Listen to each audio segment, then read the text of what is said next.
명령하신 바를 왕이 지키지 아니하였으므로 여호와께서 그의 마음에 맞는 사람을 고하여 여호와께서 그를 그의 백성의 지도자로 삼으셨느니라 하고, 그 후에 그들이 왕을 구하거늘 하나님이 베냐민 집파 사람 디스의 아들 사울을 40년간 주셨다가 피하시고 다윗을 왕으로 세우시고 증언하여 이르시되 내가 이새의 아들 다윗을 만나니 내 마음에 맞는 사람이라 내 뜻을 다 이루리라 하시더니. 아멘.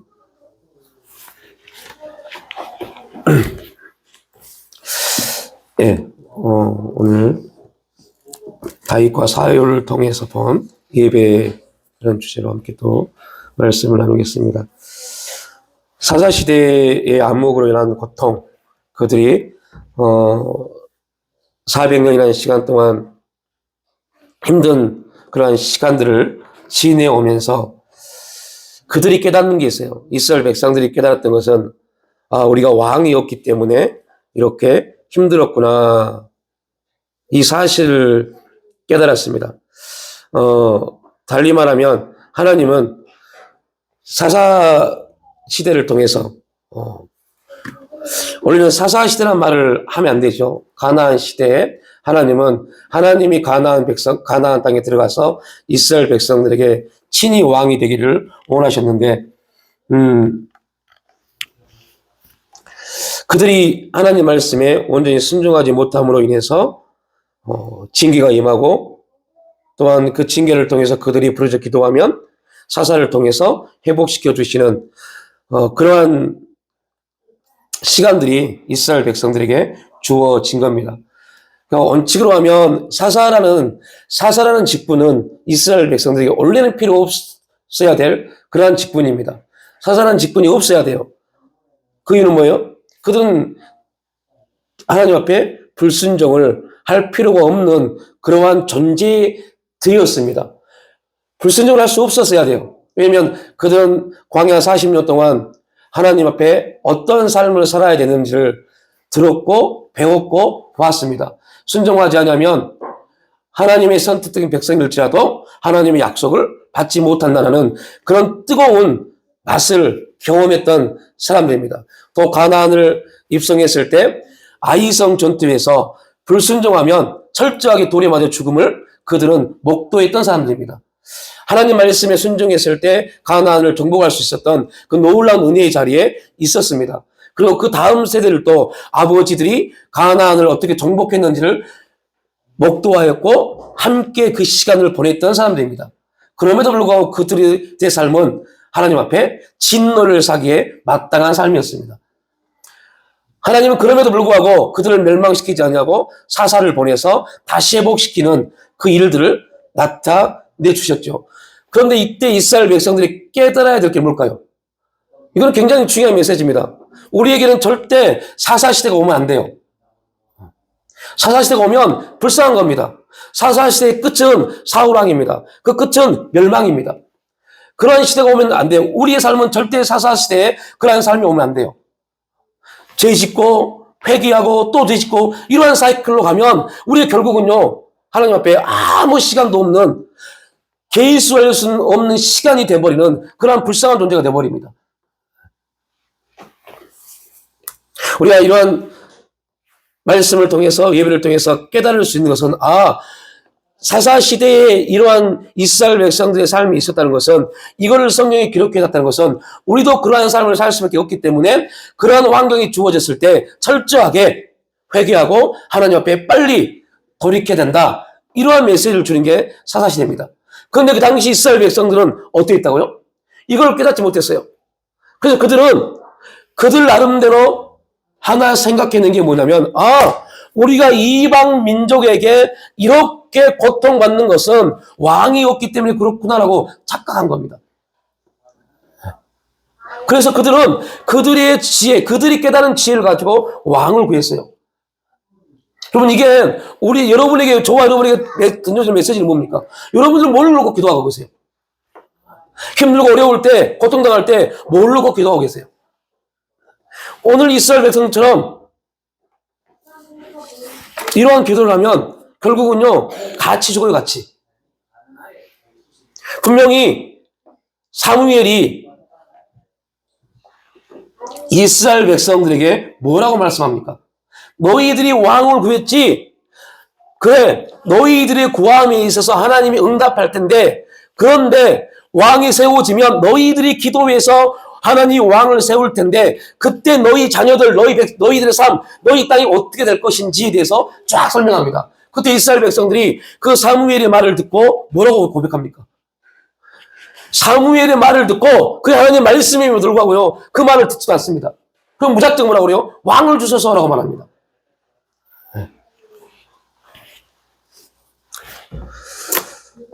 이스라엘 백성들이 하나님께 왕을 구합니다. 그때 사도행전은 이렇게 그 일에 대해서 평가합니다. 그 후에 그들이 왕을 구하거늘 하나님이 베냐민 지파 사람 기스의 아들을 40년간 주셨다가 피하시고 다윗을 왕으로 세우시고 증언하여 이르시되 내가 이새의 아들 다윗을 만나니 내 마음에 맞는 사람이라 내 뜻을 다 이루리라. 사람들이 필요를 느껴 구할 때 그 사람들의 필요에도 하나님은 응답하십니다. 그런데 우리가 그 응답에 대해서 정말 분별을 잘해야 합니다. 사울왕은 인간의 필요에 의해서 기도하였고 그로 인하여 응답되어진 왕입니다. 그리고 그 결과는 패망이었습니다. 반면에 하나님께서 준비하셨고 보내주셨던 다윗은 어떤 삶을 살았습니까? 사도행전 13장 36절에 보면요, 다윗은 하나님의 뜻을 따라 섬기다가 잠들어 그 조상들과 함께 묻혀 썩음을 당하였으되 라고 표현을 하고 있습니다. 성경 신학자들은 사도행전 13장 36절 말씀을요, 다윗의 묘비명이라고 말합니다. 다윗의 묘비명. 여러분이 요즘은 다 낙골당하기 때문에 비석이 없어요, 비석이. 그러나 여러분 유명한 사람들의 비석이 가면요, 그 사람의 삶을 한 문장으로 딱 요약해서 기록해 놓은 그러한 비석이 많습니다. 다윗의 묘비명 비석은요, 하나님의 뜻을 따라 섬기다가입니다. 우리의 인생이 그렇게 하나님께 평가받아야죠. 우리의 삶이 그렇게 평가받아야죠. 다윗은 하나님의 뜻을 이루고 죽을 사람이요, 사울은 자기의 생각대로 하다가 하나님으로부터 버림받은 사람입니다. 여러분, 여기서 굉장히 중요한 질문입니다. 영적 지도자는 어떠한 사람입니까?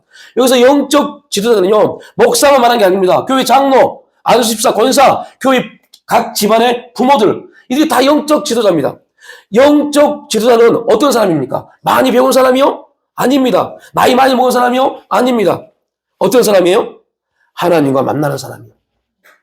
하나님과 자주 만나는 사람이 영적 지도자가 돼야 돼요. 그래서 여러분들은 교회 목사를 위해서 진짜 부단히 많이 기도하셔야 돼요. 교회 목사가 하나님을 자주 만나지 못하면요, 그 교회는 망해버립니다. 여러분, 교회 목사가, 영적 지도자가, 여러분의 부모들이 하나님을 자주 만나지 못하면 그 가정은 망합니다. 아무리 열심히 살아도 그 가정은 망합니다. 왜요? 하나님이 그렇게 하십니다.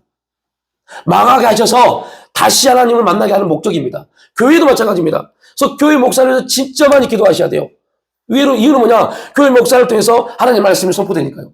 자칫 잘못하면 교회 목사가 엉뚱한 소리 해버리잖아요. 세상의 소리나 말하고 있고 엉뚱한 소리를 하고 있고, 이게 여러분들 얼마나 중요한 건지를 알지를 못해요. 이러한 부분에서 보면 사울과 다윗은 정말로 완전히 반대되는 사람입니다. 사울이 하나님의 마음을 아프게 하고 하나님의 마음에 들지 않는 사람이라면 다윗은 하나님 마음을 기쁘시게 하였고 하나님 마음에 합한 자였습니다. 하나님께서는 본문을 통해 분명하게 말씀하시기를 다윗을 통하여 뜻을 이루시겠다고 하셨습니다. 이 말씀이 왜 중요해요? 우리의 계보는 사울의 계보가 아닙니다. 다윗의 계보입니다. 그렇다면 다윗을 통해서 하나님의 뜻을 이루시겠다라고 하셨을 때 그 계보를 통해서 누가 왔어요? 예수 그리스도예요. 그래서 마태는 그의 족보를 어떻게 말합니까? 아브라함과 다윗과 예수 그리스도로 말합니다. 그러면 이거는 구약을 말할 때 아브라함과 다윗입니다. 그러면 신약은요, 예수 그리스도와 그 다음에 우리 이름을 넣어야 돼요. 예수 그리스도와 우리의 이름, 우리와 그리고 다시 오실 메시아입니다. 이걸 꼭 기억하십시오. 오늘 저와 여러분은 이제 어떠한 사람들입니까? 다시 오실 예수 그리스도의 길을 예비하는 사람들입니다. 육적으로는 세례 요한이 초림, 육신의 몸을 입고 오실 예수 그리스도의 길을 예비했다면 이제 영적으로는 저와 여러분의 성령 안에서 다시 오실 예수 그리스도를 예비하는 사람들입니다. 그러려면 우리의 신앙이 어때야 돼요? 예수 그리스도를 예비할 수 있는 그 길을 준비할 수 있는 사람이 돼야죠.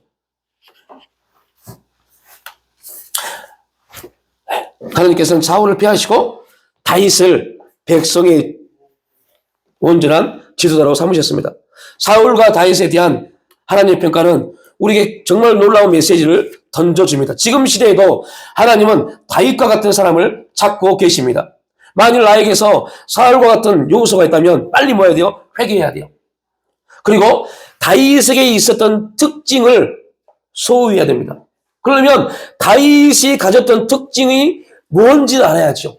그가 어떤 삶을 살았는지를 알아야죠. 우리는 사울에 대해서 우리도 이렇게 평가합니다. 사울은 하나님께 예배 드리는 일에 실패한 성경의 대표적인 사람이다. 그렇다면 우리는 사울을 통해 배울 수 있는 예배에 대한 영적 교훈들을 또한 알아야 됩니다. 사무엘상 13장에서 사울은 하나님 앞에 결정적인 실수를 범하는데 그것은 제사장이 드려야 할 제사를 자신이 드린 겁니다.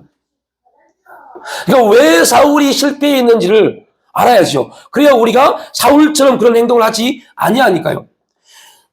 사울이 어떻게 했다고요? 자기가 해야 될 일이 아닌 것을 한 겁니다. 그런데 놀라운 게 있어요. 그렇게 자신이 하지 말아야 될 일을 하고 나서 우리 또한 얼마든지 이러한 실수, 이러한 죄를 질 수 있어요. 그때 하나님은 사울 시대에는 누구를 통해서요? 사무엘을 통해서. 지금의 시대에는요. 말씀을 통해서, 목사를 통해서, 또한 여러 하나님의 환경을 통해서 우리에게 말씀을 깨닫게 하십니다. 오늘 사무엘을 통해서 사울에게 이렇게 깨달음을 주죠. 사무엘이 이르되 왕이여, 왕이 행하신 것이 무엇이냐? 물어봅니다. 그러니까 사울이 뭐라고 그래요? 두 가지를 말해요. 백성이 흩어졌고 또 하나는 뭡니까? 블레셋 사람들이 지금 이스라엘의 코앞에까지 쳐들어왔습니다. 이랬어요. 지금 사울이 두려워하는 것 두 가지가 뭡니까?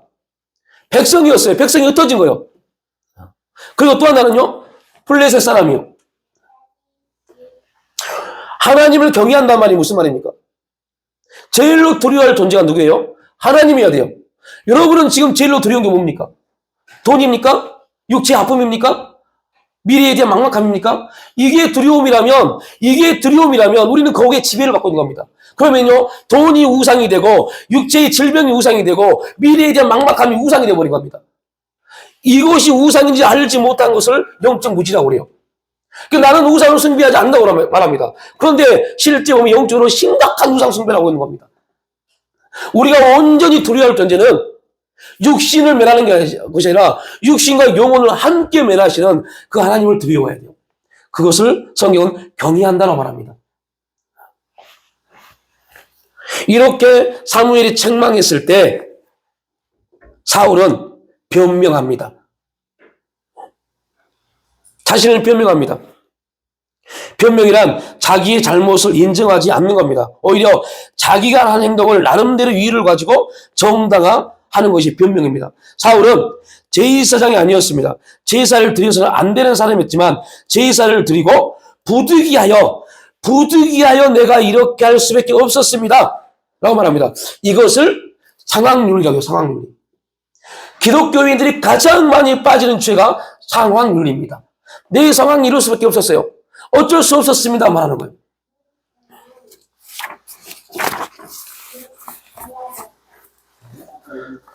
사울은 제사를 드릴 때 자기가 하는 행위가 바르지 못한 잘못된 일이라는 것을 알고 있었습니다. 그러나 하나님의 책망을 받자 분명히 내가 실수했다고 말했는데 책망을 받자 그것을 인정하지 않았습니다. 변명한다는 것은 언제나 같은 상황이 오면 똑같은 죄를 지을 수 있다는 것을 의미합니다. 사울의 이러한 행동에 대해서 하나님께서 망령된 행위와 불순종으로 평가해버립니다. 망령된 행위라고 그래요. 사무엘이 사울에게 이르되 왕이 망령되이 행하였도다. 왕이 하나님 여호와께서 왕에게 내리신 명령을 지키지 아니하였도다. 만약에 왕이 그 명령을 지켰더라면 여호와께서 이스라엘 위에 왕의 나라를 영원히 세우셨거늘 라고 말합니다. 왕을 피하는 것도 그 이유는요, 하나님 말씀에 순종하지 않았기 때문에. 사울은 자신의 행위를 하나님의 시각이나 입장에 생각하지 않고 자기의 이익에만 급급했습니다. 하나님을 바라본 것이 아니라 눈에 보이는 급박한 환경과 상황을 바라보았습니다. 블레셋 적군은 민막스에 집결해 있고 백성들은 자기에게 흩어지자 그는 초조해했습니다. 우리 역시 신앙생활 하다 보면 사울과 같은 환경과 상황에 놓일 때가 있습니다. 그때 뭐가 필요해요? 믿음이 필요합니다. 결단이 필요합니다. 나의 입장에서 볼 것이 아니라 하나님의 시각으로 보아야 합니다. 욕심을 버리고 손해볼 각오를 하면 우리가 올바른 선택을 할 수 있습니다. 문제는 우리 마음에 뭐가 있어요? 욕심이요. 욕심에 근거한 선택은 반드시 죄로 연결됩니다. 왜냐하면 욕심이 잉태하면 죄를 낳기 때문입니다. 사무엘상 15장에서 사울은 하나님으로부터 아말렉을 쳐서 모든 소유를 죽이라는 명령을 받지만 또한 불순종합니다. 그 불순종에 대해서 하나님은 이렇게 평가하십니다. 이는 거역하는 것은 점치는 자와 같고 완고한 것은 우상에게 절하는 죄와 같음이라. 왕이 여호와의 말씀을 버렸으므로 여러분 불순종을 오늘 뭐라고 그래요? 말씀을 버렸다고 그래요. 여호와께서 왕을 버려 왕이 되지 못하게 하셨나이다. 사울의 행동은 하나님을 무시한 행동이었습니다. 사울이 불순종했을 때 하나님의 마음은 어떠했을까요? 우리는 아브라함이 하나님 말씀에 순종함으로 이삭을 드렸고 하나님을 존중히 여겼던 예배의 모습을 함께 살펴보았습니다. 사울과 아브라함을 비교해 볼 수 있는 교훈은 우리가 하나님 말씀에 순종하면 그것이 하나님을 존중히 여기는 것이고, 우리가 그래서 하나님을 존중히 여긴다, 하나님을 인정한다는 말은요, 다른 말로 표현하면 그냥 하나님을 존경합니다, 하나님을 예비합니다, 하나님을 인정합니다, 이게 아니라 말씀에 순종하는 겁니다. 말씀에 순종하는 것이 하나님을 존중히 여기는 겁니다. 하나님을 존중히 여길 때 하나님 역시 우리를 존중히 여기십니다. 하나님이 아닌 자기를 위하여 삶을 살아가는 사람은요, 결국 자기를 높이는 겁니다. 그것이 우상 숭배인지를 알지 못합니다. 그것이 우상 숭배인 걸 알지 못하는 것이 영적 무지함입니다. 세상의 지식은요, 열심히 공부하고 책을 많이 읽으면 쌓입니다. 그러나 영적인 지식은요, 그렇게 해서 쌓이는 게 아닙니다. 자꾸 하나님을 만나서 내가 변화되어져야 돼요. 내 삶이 변화되지 아니하는 것은 지금 나는 영적으로 무지한 겁니다. 그래서 이 사도 바울이 뭐라고 합니까? 내가 그리스도의 고상한 그 지식을 얻기 위해서 육신의 모든 것을 배설물로 여기노라 말합니다. 예수 그리스도를 아는 것이 고상한 지식입니다. 거기서 안다는 게 뭡니까? 만남입니다. 인격적 만남입니다. 예수를 인격적으로 만날수록 우리의 영적 지식은 날로 커집니다. 영적 지식이 커지니까 자연적으로 후패한 육신에 대해서 관심을 갖지 않게 되죠. 그리고 영적인 지식, 예수 그리스도의 만남이 적기 때문에 자꾸 우리의 목표가 뭐가 됩니까? 이 세상에 어떠한 것들이 우리 삶의 목표가 되어버려요.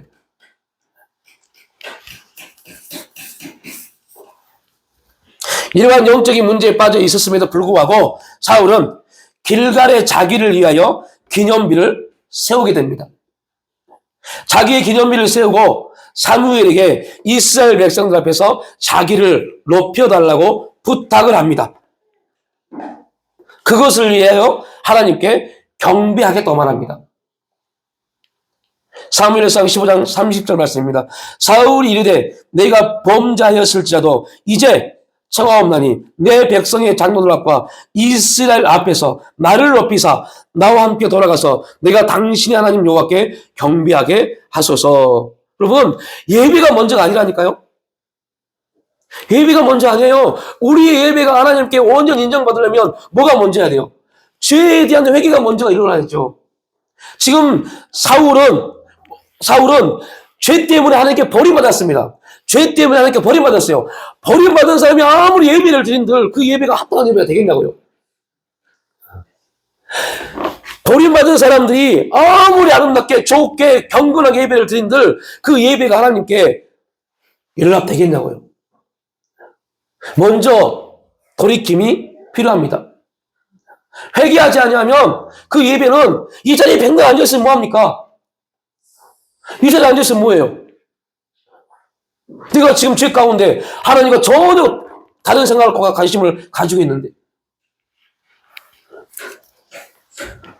나를 변명하기 위해서 그나마 나는 예배라도 드렸다. 나를 위해 자기를 위해서 하는 모든 것 그것이 우상 숭배임에도 불구하고 그것이 엄청난 큰 죄임에도 불구하고 죄인지 알지 못하는 그런 영적 무지함이 성령의 역사를 통해서 깨어지도록 부단히 기도하셔야 돼요. 사울의 생각 속에는요 오직 자기밖에 없었습니다. 자기가 삶의 중심이며 목적입니다. 자기를 자랑하고 높이는 데 분주합니다. 사울은 예배까지 이용하여 백성들 앞에서 자기의 체면과 이익을 챙기려고 합니다. 급기야는 하나님까지도 이용합니다. 자기가 목적이 되니 자기가 자기의 삶이 목적이 되니까요. 하나님이 수단이 되어버린 겁니다. 우리의 삶은 하나님을 위한 하나의 수단입니다. 절대 우리의 삶이 목적이 되면 안 돼요. 그래서 우리의 삶에 우리의 시간을 다 투자해버리면 그 삶은 하나님 버려버립니다. 우리의 삶은 하나님 나라를 위한 수단이지 우리의 삶은 절대로 어떠한 경우에도 목적이 되면 안 돼요. 그런데 여러분 우리의 삶을 돌이켜보십시오. 어떻게 살고 있는지.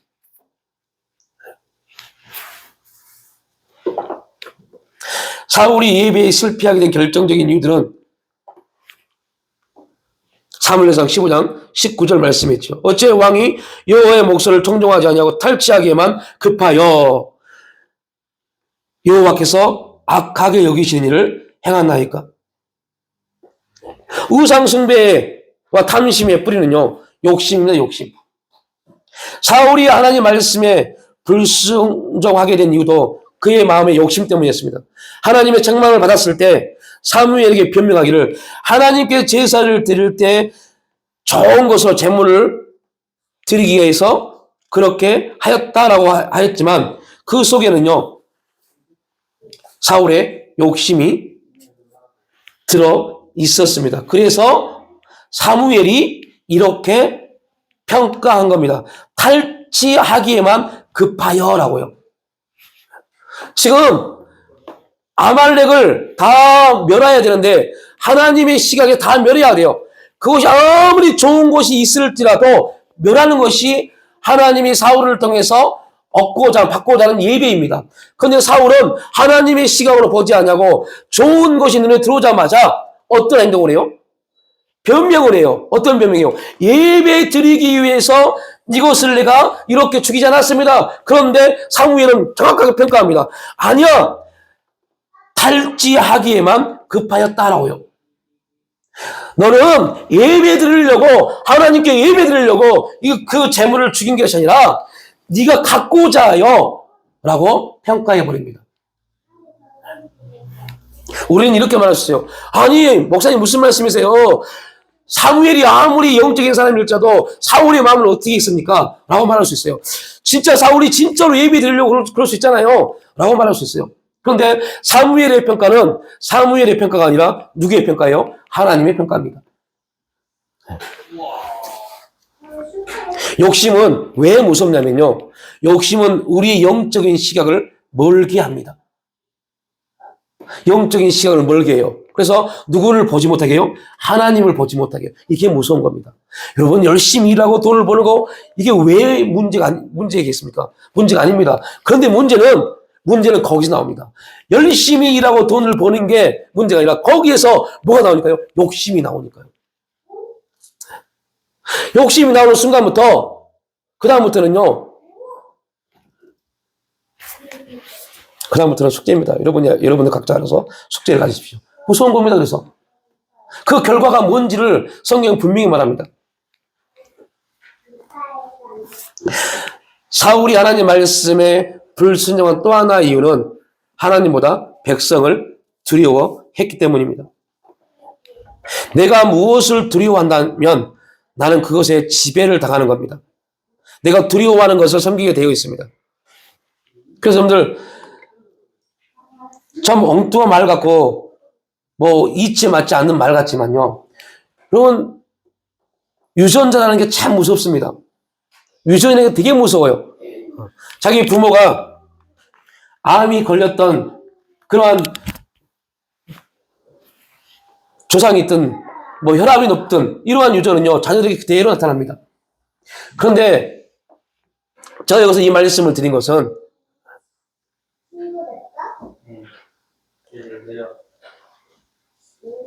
우리의 부모에게 어떠한 질병이 있었고 어떠한 안 좋은 그러한 조건이 있었습니다. 우리는 의학적으로, 과학적으로 판명되어진 그 사실을 가지고 와서 내 몸에 조금만 이상하면 우리 부모에게 이런 아픔이 질병이 있었고 이러한 문제가 있었는데 나도 그러한가? 이 문제에 빠져버립니다. 이게 죄인지를 모른다니까요. 왜요? 그거는 과학적으로 의학적으로 판명된 거기 때문에요. 그런데 성경 어디에 과학적으로 의학적으로 판명된 게 어디 있습니까? 성경은 과학적으로 다 틀려먹은 겁니다. 의학적으로 다 틀려먹은 겁니다. 여러분 진흙을 발라서 눈에 발랐는데 그게 눈이 떠집니까? 의학적으로 그게 이해가 되십니까? 하나도 이해되지 않습니다. 그런데 성경은 그렇게 이루어집니다. 여러분 엘리야가 그의 머리가 무릎에 들어갈 정도로 기도했습니다. 그리고 과학적으로 하얀 구름이 손마당 하얀 구름이 떴습니다. 그게 과학적으로 비가 내릴 수 있을까요? 없을까요? 없다니까요. 그런데 비가 내리잖아요. 그러니까 여러분들 다시는 우리 부모에게 어떠한 질병이 있었고 어떤 문제가 있었기 때문에 내 몸에 조금만 이상하면 유전이나 이런 말 하지 마십시오. 이게 얼마나 무서운 건지 아니 자기 몸에 대한 하나님의 성전이기 때문에 걱정을 해야죠. 염려하고 그에 대한 예방을 해야죠. 그러나 그런 것을 가지고 그러한 것들이 우리의 생각을 의식을 지배하는 순간부터 큰일 납니다. 계속 그 문제에 빠져버립니다. 왜 그런지 아세요? 이게 사탄의 역사인지 모른다니까요. 사탄이 그렇게 과학의 흐르는 저주를 통해서 그렇게 만들어가 버립니다. 그 귀신의 장난인지 몰라요. 자기 스스로 귀신에 빠져서 그러한 행동을 하고 있는 줄 모릅니다. 그 하나님이 얼마나 기가 막힐 정도로 싫어하신 일인지 알지를 못해요. 결단코 그러한 문제에 지배당하지 마십시오. 예방도 하고 해야겠죠. 하지만 그러한 것 때문에 우리의 인생이 그렇게 허망하게 유전 때문에 우리 인생이 무너지지 않습니다. 그래서 여러분들 요한복음에 나오잖아요. 이게 부모의 죄입니까? 저 사람의 죄입니까?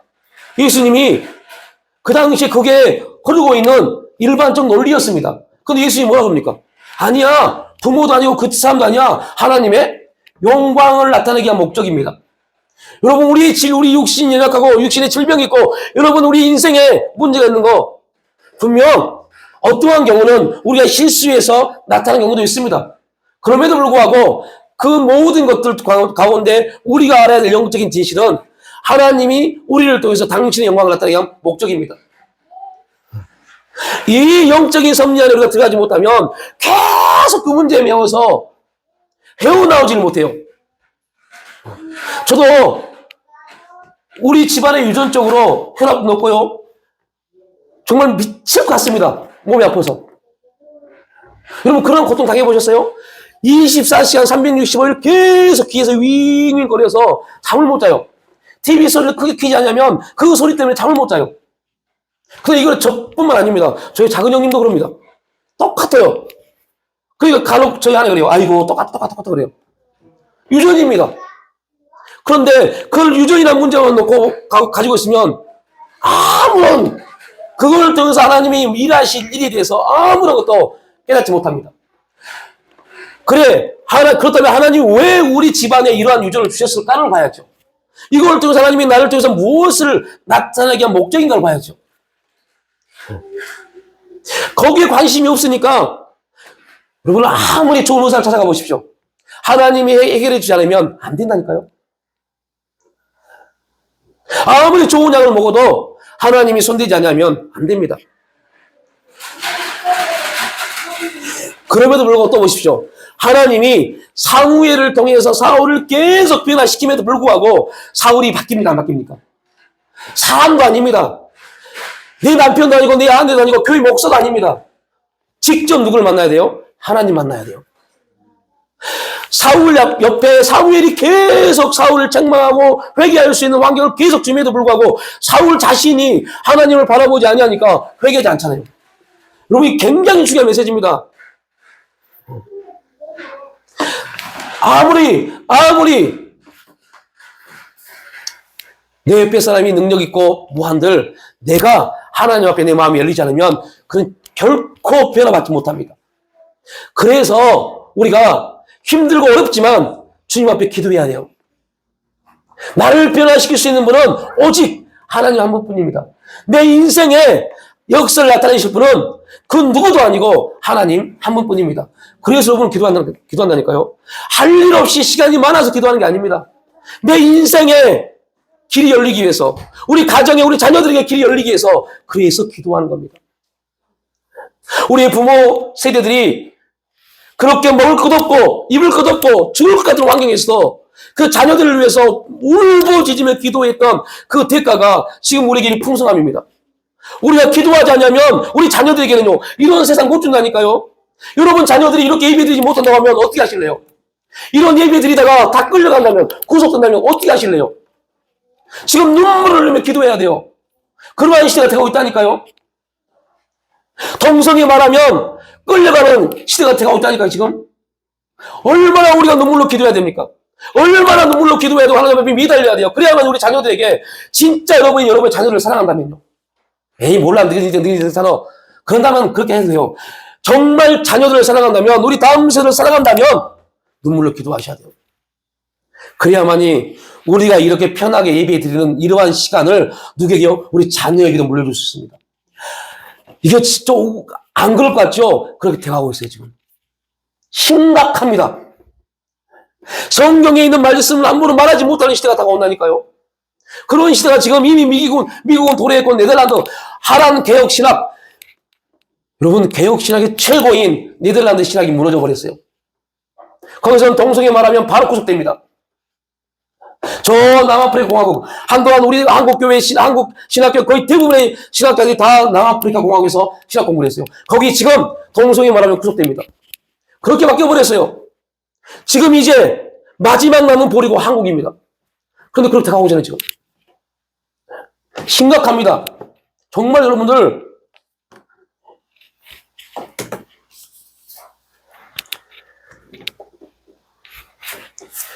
우리는 진짜 하나님을 경외해야 돼. 우리가 진짜 두려워할 존재는 하나님이십니다.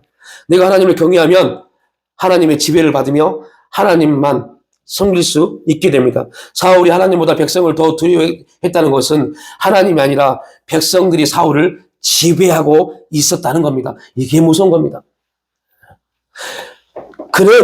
사울은 자신이 이스라엘을 지배한다고 착각했어요.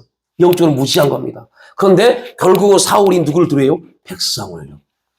다윗을 보십시오. 결론적인 건 다윗을 보십시오. 다윗은 백성을 두려워하지 않았어요. 누구를 두려워했어요? 하나님을요. 그런데 여러분들 다윗의 인생의 마지막 결론에 어떤 일이 벌어집니까? 야, 내가 이런 큰 나라를 세우게 된 거 이거 군사력이야. 그래서 요압을 통해서 야 우리 군사력 좀 한번 조사해봐. 그 대가가 재앙으로 임했잖아요.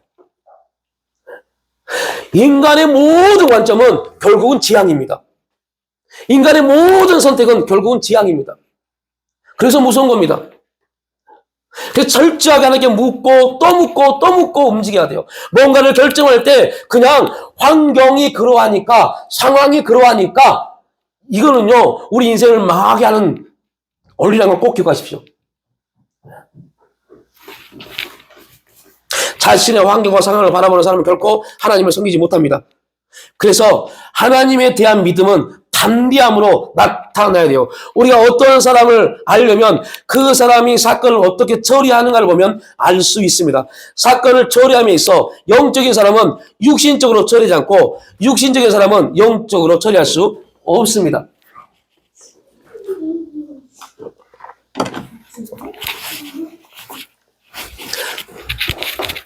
이번에 저도요, 이 문제에 놓여서 이 말씀을 준비하고 있을 때, 저희 가정에 어떠한 일이 벌어졌냐면, 지한이가 포천에서 저 합천으로 팀을 옮기게 됐어요. 옮기게 됐는데, 이미 전학을 갔는데, 이 팀에서 그만두고 전학을 갔는데, 이 포천 팀에서 이적을 안 해준 겁니다. 그동안 장학 혜택 받은 돈을 다 토해내지 않냐면, 이적을 안 해준대요. 그래서 제가 그 감독님에게 몇 번을 전화하고 몇 통의 문자를 보냈어요. 제발 5개월 동안 당신의 제자였는데 제자가 운동할 수 없게 됐습니다. 제발 좀 부탁합니다. 문자를 하고 전화를 해도 받지도 않고 답장도 없어요. 결국은 하나님 은혜와 장로님의 도움을 통해서 해결됐어요. 그런데 놀라운 것은요, 그때 제가 너무 열이 받아서 KFA에 진정서를 내려고 했어요. 그때 갑자기 하나님이 똑같은 사람 될래? 그 말 한마디. 똑같은 사람 될래? 그 말이 아무것도 아닌 것 같은데 엄청 두려움으로 밀려왔어요. 똑같은 사람 될래? 라는 말 한마디. 그래서 무마시켰어요. 그리고 진짜 육신적으로 싫었지만 이렇게 감독님의 문자를 보냈어요. 그것도 쉽더라고요. 이렇게 보냈어요. 감독님, 5개월 동안 귀한 가르침 너무 감사했습니다. 하기 싫었지만 써놓고 거의 몇 시간을 안 보내고 있다가 계속 하나님이 보내라 하니까 보냈어요. 근데 감정이 도저히 용납하지 않았지만 보냈어요. 너무 감사했습니다. 너무 귀한 가르침이었습니다. 너무 귀한 깨달음이었습니다. 유능한 감독님 밑에서 5개월 동안 배울 수 있는 거 너무 감사했습니다. 라고 보냈어요. 그런데도 답장도 없어요. 제가 뭘 봤냐면, 그분의 인격이 딱 그 정도구나.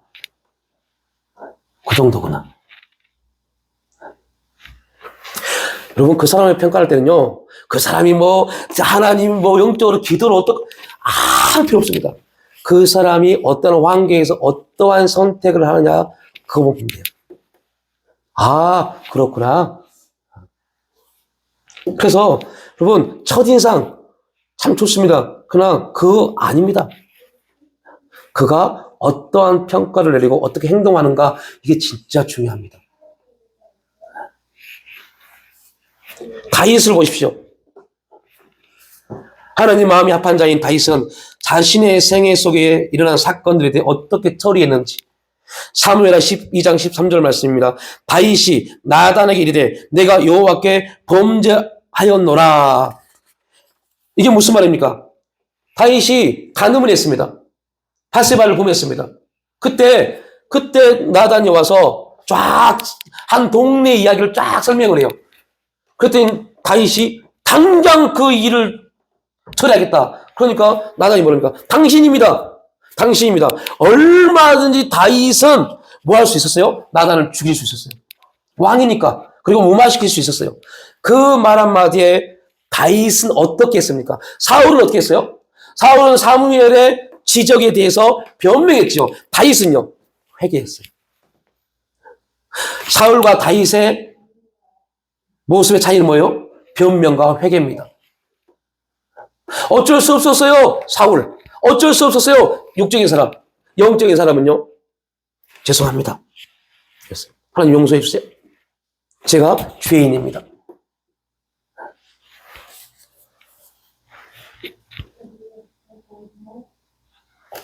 이러한 죄를 졌음에도 불구하고 하나님의 사랑을 받을 수 있었던 성경적인 이유를 우리는 알아야 됩니다. 그 이유는 우리도 하나님 마음을 이해하고 하나님 마음에 합한 자의 삶을 살 수 있기 때문이죠.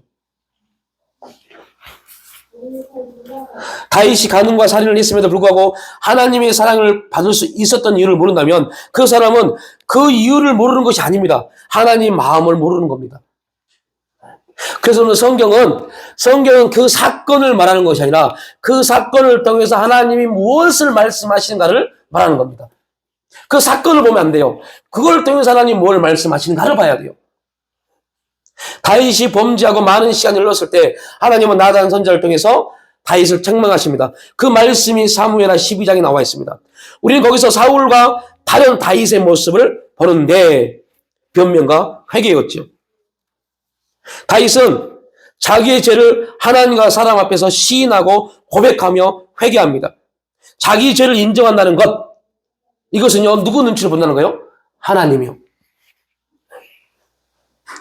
우리 마음에 욕심이 지배하면 사울처럼 변명하는 비겁한 사람이 되고 욕심을 버리면 다윗처럼 용기 있는 행동을 할 수 있습니다. 하나님이 기뻐하시는 삶의 예배의 모습입니다. 우리 또한 삶 속에서 하나님과 사람에게 자신을 변명하려는 마음이 너무나 많습니다. 어쩔 수 없으니까요. 내 상황이 그러니까요. 이렇게 자신을 변명합니다. 사람은 사람을 공감합니다. 사람은 힘든 사람, 어려운 사람, 아픈 사람을 보면 감정이 동요돼서 공감합니다. 이것은 아무런 영향력도 되지 못합니다. 잠깐의, 그래서 인문학, 상담학, 심리학에서는 공감 능력을 통해서 그를 위로하고 그를 포용하고 이렇게 말합니다. 싹득음소입니다. 결국 하나님이 하시지 않으면요 아무 이유도 없습니다. 되지 않더라고요. 사람이 아무리 상담을 통해서 위로해주고 권면해주고 여러분 한 달 못 가요. 한 달에 일주일도 못 가요. 영적으로 막 메시지만 하고 어쩌고저쩌고요. 한 달 못 가요.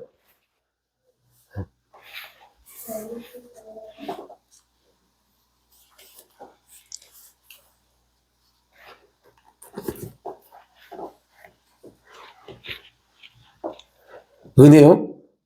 목사님, 이루는 교회에서 은혜 받았습니다. 말씀부터 은혜 받습니다. 그 은혜 한 달 못 갑니다. 한 일주일도 못 갑니다.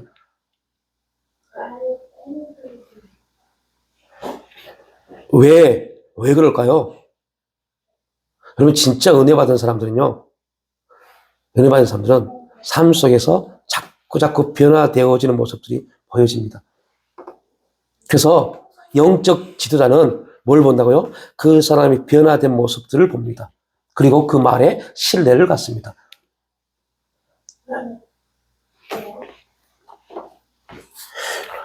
사람도 그러할진대.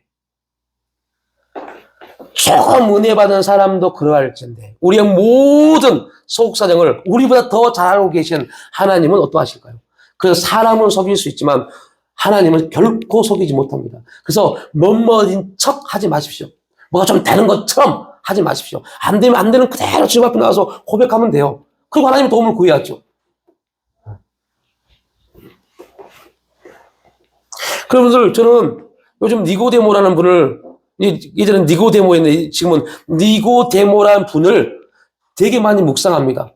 그런 지식인, 바리새인, 엄청난 지도자였던 그가, 예수님이 그에게 야, 너 거듭나야 돼 라고 말하니까 얼마나 멍청한 소리를 합니까? 어떻게 엄마의 태에 다 들어가셨습니까? 이런 멍청한 소리를 했던 니고데모가 그럼에도 불구하고 철저하게 자기를 낮추고 예수의 말을 듣고 들음으로써 결국은 변화된 삶의 자리로 서버리잖아요. 그 니고데모라는 분을 되게 많이 묵상해요. 그런 사람이 돼야 되는데, 말씀이 들려졌을 때 그 말씀이 나를 찔러도 내가 도저히 받아들이지 못할 그러한 말씀일지라도, 정말로 기분 나쁜 말씀이라도, 내 감정을 치고 내 환경을 치는 말씀일지라도 그 말씀이 말씀이기 때문에 받아들일 수 있는 그런 사람이 돼야 되는데, 제가 되게 교만했어요.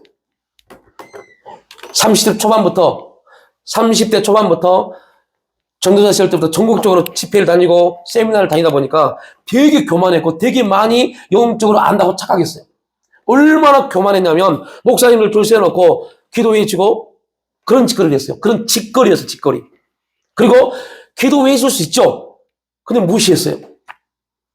아이고 영적으로 얼마나 아이고 무시했어요. 그러다가 2005년 목사 안수를 받았어요. 전도사, 강도사, 목사가 되니까 또 기고만장해지더라고요. 그거 깨닫는데요. 그거 깨닫고 그거 내려놓는데 진짜 많은 시간 가졌어요. 말 함부로 하는 거. 함부로 평가하는 거. 그러면 진짜 우리가 하나님을 만나서 변화된 사람들이라면 제일 먼저 뭐가 바뀐다고요? 행동 아닙니다. 말이요, 말. 말이 바뀌어요.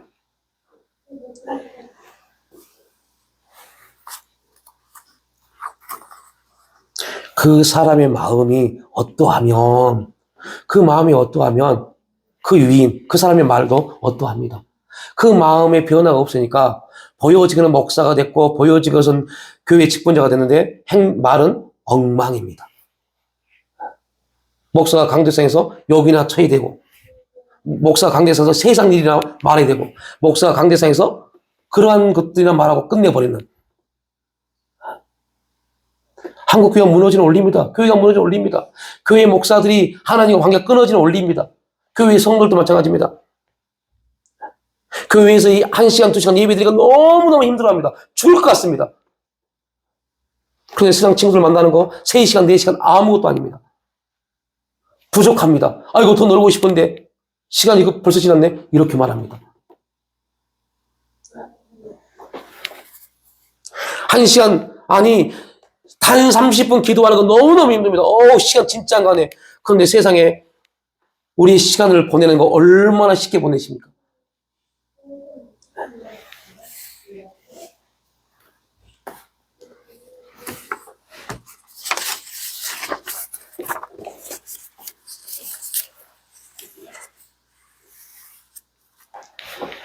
여러분, 우리가 왜 우리 마음에 나를 변명하려고 하는 그러한 일들이 생기느냐? 그 이유는요, 자존심이 상하기 때문에 자존심 문제입니다.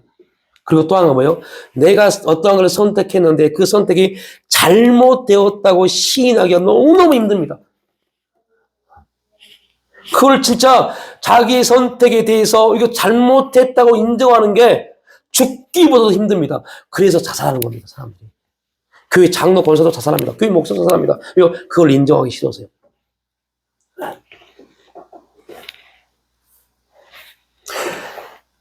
무시당했다고 생각을 합니다.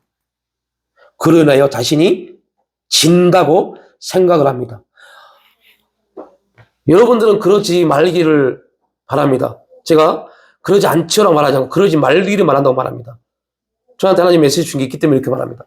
여러분, 저하고 싸우려고 하지 마십시오. 제가 여러분하고 뭐 싸울 일이 뭐가 있습니까? 여러분이 저하고 싸울 일이 뭐가 있습니까? 뭐 주먹 쥐고 싸우는 거 말고요. 감정적인 싸움 말고요. 여러분, 저와 여러분 관계 진다고 생각하지 마십시오. 우리가 뭐 그런 관계입니까?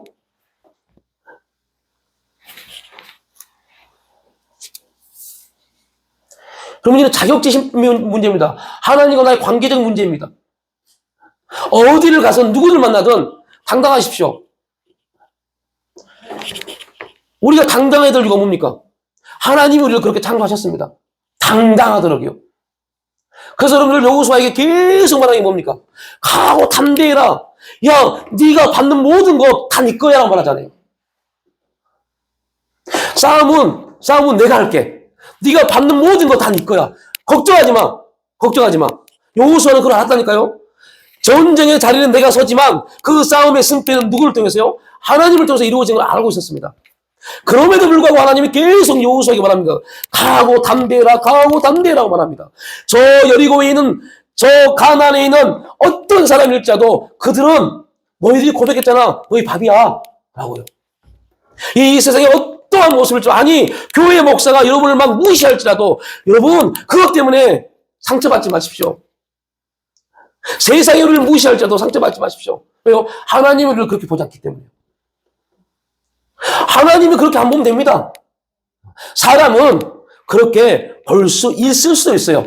교회 목사 또한 그렇게 볼 수 있을 수도 있어요. 왜요? 사람이니까. 그러나 우리가 알아야 될 것은요, 우리가 자존심 상할 필요도 없고 우리가 무시당했다고 생각할 필요도 없습니다. 왜요? 하나님이 우리를 그렇게 보시지 않기 때문에.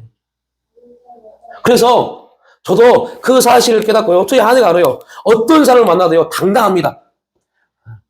그들 앞에서 제가 당당하지 못할 게 뭐가 있어요? 교회가 적으니까요? 가난하니까요? 천만의 말씀입니다. 하나님이 나에게 주신 은혜가 있기 때문에 당당하게 말합니다. 저희 만나는 목사님들은 얼마나 잘 나가는지 아십니까? 근데 그분들에게 꼴리지 않습니다. 이유는 딱 가지입니다. 하나님이 주신 은혜가 있기 때문에. 그분들도 하나님이 주신 은혜가 있지만 저에게도 주신 하나님 은혜가 있습니다. 여러분도 마찬가지입니다. 여러분 각자에게 하나님 주신 은혜가 있습니다. 그 은혜를 받았다면 당당하십시오. 어떠한 만남, 어떠한 사람 앞에서 당당하십시오. 왜요? 하나님의 사람이기 때문에.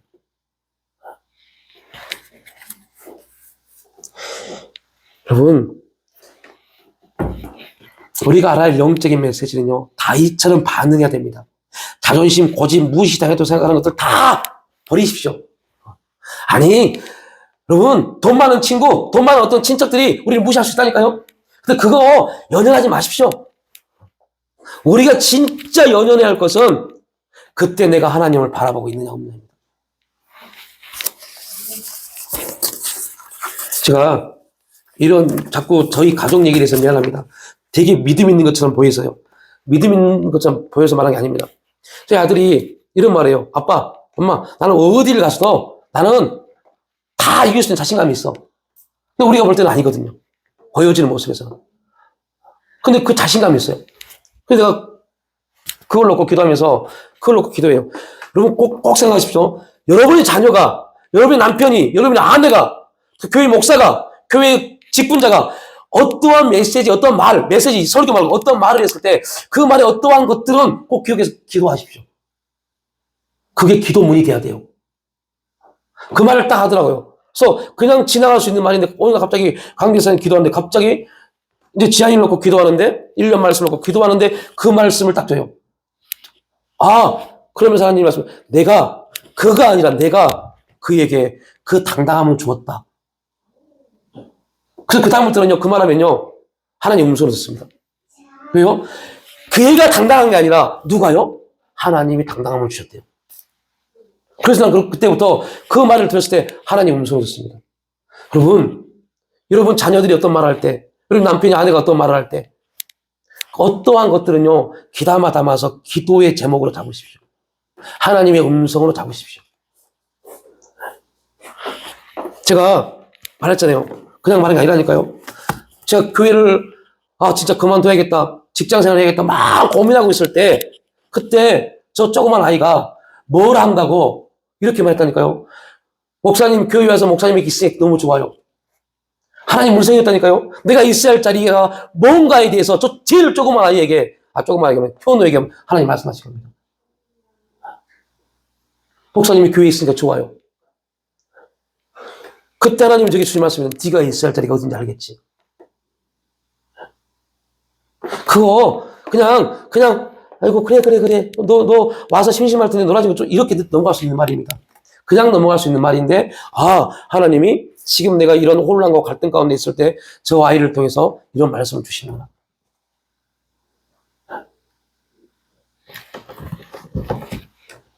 하나님의 사람도요. 여러분 그 과정을 지금 우리 읽었죠. 하나님의 사람도요. 하나님 말씀하심에도 불구하고 그 말씀을 온전히 붙잡지 못하니까요.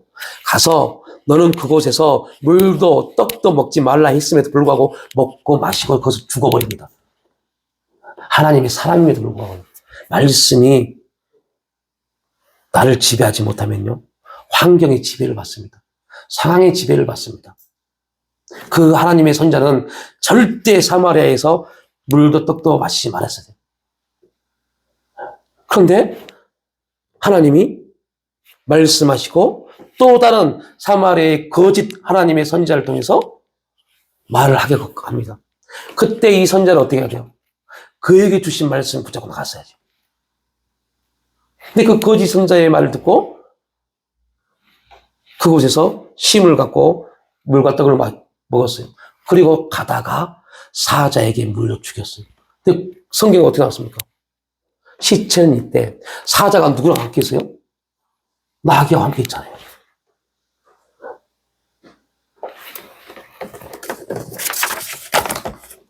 절대 사울처럼 환경 보지 마십시오. 백성을 봤다는 말이 무슨 말입니까?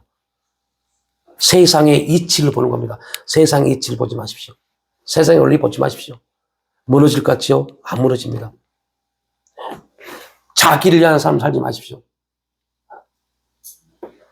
하나님이 우리를 창조하신 목적은 나를 위해서가 아니라 당신을 위해서 창조하셨습니다.